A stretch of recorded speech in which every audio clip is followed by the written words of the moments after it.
Hello, my name is Glenn Dyer, and you were watching a Dyer-Situation. Today I'm seeing Free State of Jones. This is, I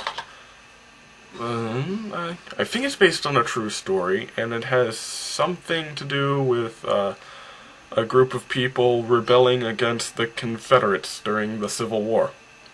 I'm not sure on the specifics. I'm told it has something to do with slavery, so when I hear rebelling against the Confederates during the Civil War involving slavery, I imagine a group of slaves setting up their own area where they're free people. But if that is what this movie's about, then the poster is very misleading because it's showing some white dude with a beard. But, I don't know, maybe I'm just speculating. I mean, I should probably look up the plots of these things before I start talking about them. I mean, otherwise I have nothing to say, don't I? In fact, I'm going to look up the plot right now. I'll read it out loud to you. IMDb. Okay. Come on, where is it? Yeah, Free State of Jones. Okay, if the Civil War divides the nation, the poor farmer Mississippi leads a group of rebels against the Confederate Army. And that rebel is Matthew McConaughey. That's the white guy I was telling you about. Banding together with other small farmers and local slaves. Okay, so it's not just about slaves rebelling, it's also farmers and stuff. Okay. I guess that makes sense. I don't know. I guess we'll see how it is. I have absolutely no idea what to expect. Let's go. So, throughout the movie, I kept on hearing loud bass notes, like every few seconds, from the theater directly next to us. And this movie has a lot of quiet moments, so it was especially annoying.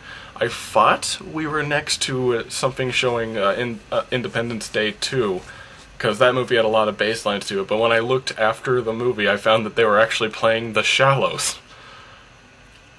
I actually had no idea that it was that bassy, but apparently it was enough to really get through the walls there. So, yeah, I guess add that to the review of The Shallows, and it's very bassy. But, getting to this movie. You know what I really wish? I wish that this story and this... And these, like, actors were switched with the story and actors from The Revenant. Like... those great long shots and beautiful cinematography and nice natural lighting with actual good actors and an interesting story. That sounds great! And then Leo can be in the kind of alright looking movie. But anyway,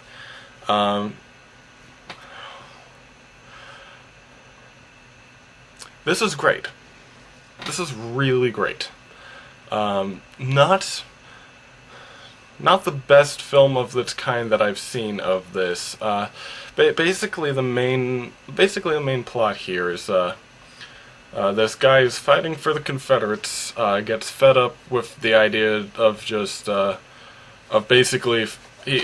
what he considers fighting for rich people. That's what he thinks of the war, and it's backed up by some sort of jurisdiction in the Confederate Army. I don't know if it's true or not. I'm just saying what the movie said, that anyone with more than 20 slaves was excused from combat or something like that. So he was just like, yeah, we're fighting for rich people.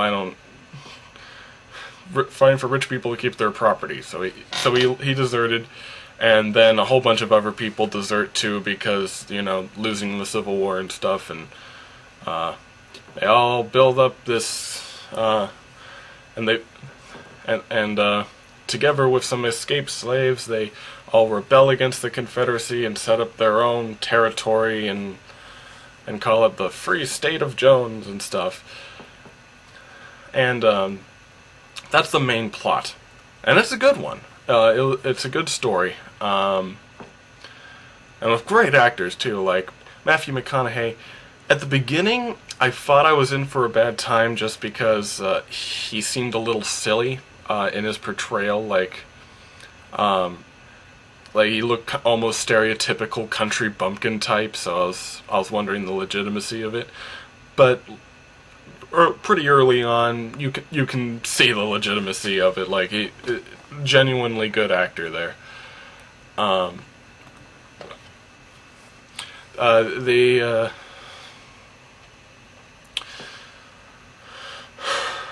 If I had any problem with it, and it's a minor one, is that it seems like the story goes on for too long. And I don't mean the movie's long, it's like a little over 2 hours, but that's about standard for a film like this, but you'd think that the movie would end about the time that the free state they set up falls down, like Civil War ends. But it goes a little further on into Reconstruction and what happens to him, like, in the immediate aftermath and stuff, and you know, you'd think, oh, okay, it's leading on to a much bigger thing, but instead it kind of just peters off towards the end. Mostly because the plot happening back in the past is being tied to a plot in the 1950s where his direct descendant is being charged with marrying out of his race and stuff. So they're basically drawing comparison between slavery and segregation, you know. And I suppose that could be another problem with the movie. It's not exactly original. We have seen this all before. We've seen this in Mississippi Burning. We've seen this in countless other things. In fact, there are many houses that burn in this, and that kind of reminds me of it. So if you're looking for a deeply original story, if you're looking for a deeply original themes, I suppose this isn't for you. The story itself is somewhat interesting, but just bear in mind they don't fanciful it up. The whole Jones Free State thing, it falls apart pretty undramatically, and they don't hold that back, which is good. But I'm just saying, in terms of the movie, it might be considered somewhat of an anticlimax. So really, when you go to this movie, you go there for the characters and definitely for Matthew McConaughey's performance. Definitely keeps the movie going along really, really well, and you do emphasize with him, and there are some fun scenes in there too. So, yeah, I definitely recommend it. Just for a little caution into the wind that it's not exactly a powerhouse of a film. It's not. It doesn't have like grand visuals or grand themes or anything like that. It's just a pretty good movie.